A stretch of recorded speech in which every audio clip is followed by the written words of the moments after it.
Hello and welcome. This is Pastor Lucy Painter with your daily insight, and I'm so excited. This week we have been talking about gratitude, thanksgiving, and I promised you yesterday that we are going to touch on the benefits of thanksgiving. And as I was doing a study and trying to understand what are some of the benefits of thanksgiving, I looked at the life of Jesus and how he performed miracles. And I realized that every time that Jesus was praying a prayer for miracles, at the time when he was praying for increase in the 5 loaves of bread and the 2 fishes, he first gave thanks. The Bible says Jesus took the loaves, and when he had given thanks, he distributed to the disciples, and the disciples to them that were set down. Likewise of the fish as much as they would.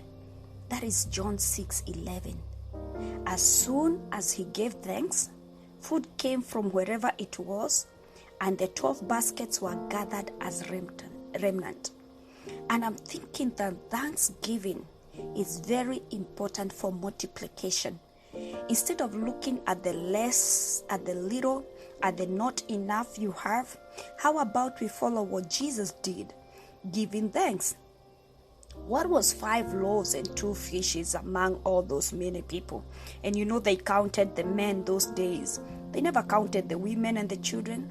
And as usual, the ratio between men and women and children, women are always double and the children are even more in every gathering.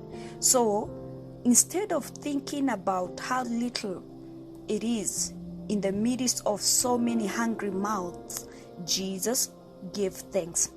And I believe that when we give thanks and it becomes the order of our lives will taste and it will have order. A life of thanksgiving is a life of a sweet, tasteful experience. Instead of complaining, how about you give thanks for what you have? Think about the miracles too. I looked at the time when Jesus was raising Lazarus from the grave. Thanksgiving for miracles. At the grave, Jesus repeated the same spiritual principle. It shows how significant this weapon of thanksgiving is. He said in his prayer, "Father, I thank thee that you have heard me." And after saying that, he said, "Lazarus, come out." And Lazarus came out. So he thanked the Lord. Instead of cry, say, "Oh God, come on, don't fail me now." No, he just thanked the Lord because he has heard. And we go back to the verse that we started with in 1 Thessalonians 5:18. That in everything we give thanks.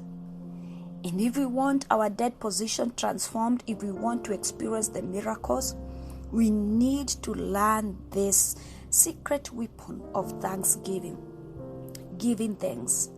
Giving thanks, even in that situation that looks dead, in the midst of everybody watching and seeing what he's gonna do, and there are people already blaming him because he didn't come on time.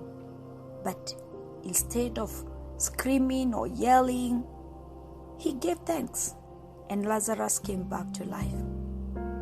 He came back to life. So as we have been saying, thanksgiving is an attitude of appreciation and gratitude to God for something received from him or for what he has done.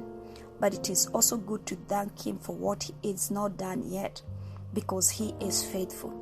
So we stand with this word in Psalms 92 verse 1 that says, it's a good thing to give thanks unto the Lord. And I want you to know it's a good thing to give thanks. It's a good thing to give thanks. And Psalms 100 verse 4 says, we enter into his gates with thanksgiving. So by heaven's protocol, thanksgiving precedes praise, precedes everything. Before you petition, thanksgiving comes first. And only a thankful heart can be praiseful. So let us add flavor to our Christian experience through thanksgiving. It has been a wonderful week learning about thanksgiving, and I want to assure you that if you stop looking at the little and just thank God for it, there is power of multiplication in thanksgiving. If you stop looking at the situation that seems dead and just thank the Lord because He has heard you, oh, there is power of miracles that is birthed in thanksgiving. God bless you. This is Pastor Lucy Painter of Glorious Power Church with your daily insights.